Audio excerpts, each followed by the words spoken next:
This is the final chapter of the audio edition of Iris After the Incident, narrated by Rachel Coates. A playlist with all the chapters in order is on the Romance Class YouTube channel.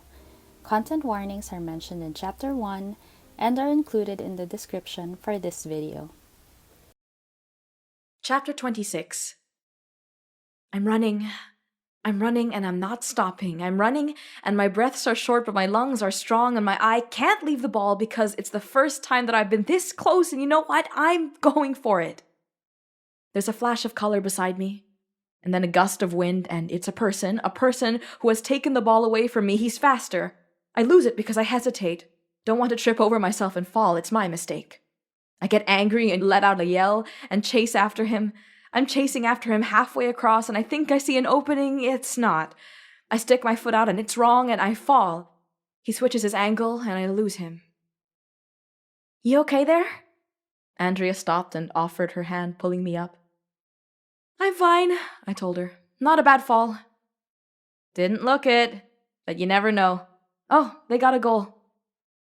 Yeah, the guy I lost the ball to managed to get their first goal in. The Saturday football game between Taylor Global's employees and Envy Park's residents was now tied.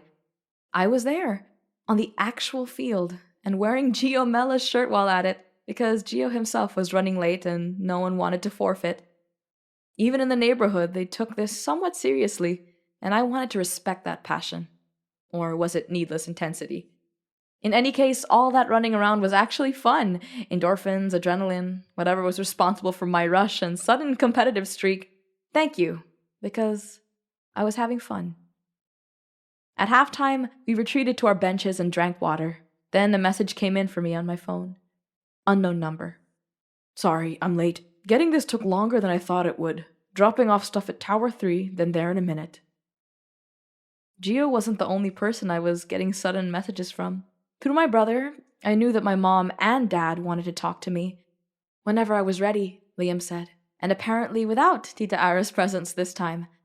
I hadn't been ready yet, but I knew I was going to be. Inner peace was a good thing. Where's Mela? Damon Esquivel demanded. I think he'll be here in a minute, I said, showing his friends my phone.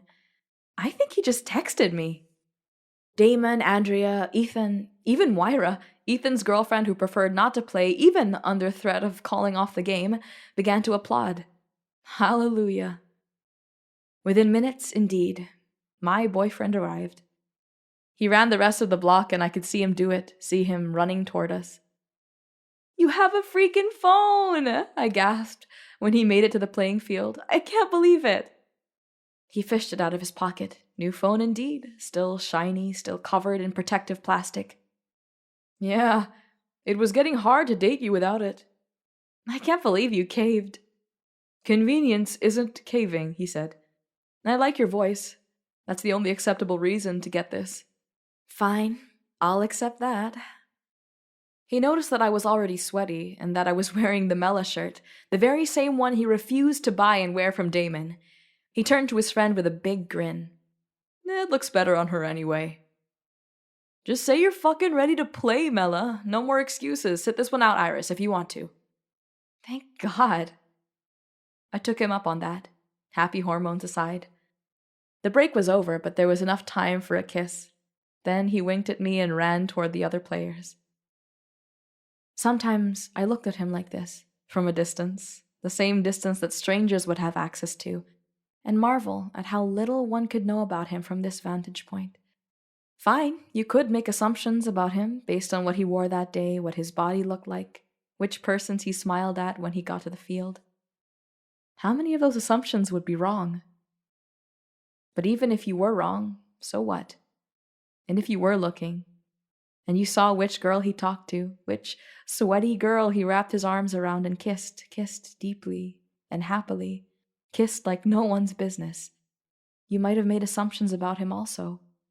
Maybe you would be right. Or wrong. Maybe you would keep those assumptions to yourself and wish real people real happiness. Maybe you would be a great person, and I'd want you to be my friend, my confidant, part of my new normal. Maybe I'd be that person for you. whatever your incident, whatever humiliation you're surviving from. I was getting better at finding those people. If there was anything to cherish from the worst time of my life, it was that I developed that skill. Apart from it, there was nothing else to want or need. For now. The end. That was chapter 26, the last chapter of Iris After the Incident, narrated by Rachel Coates. Text and production copyright by Mina v. Esguerra.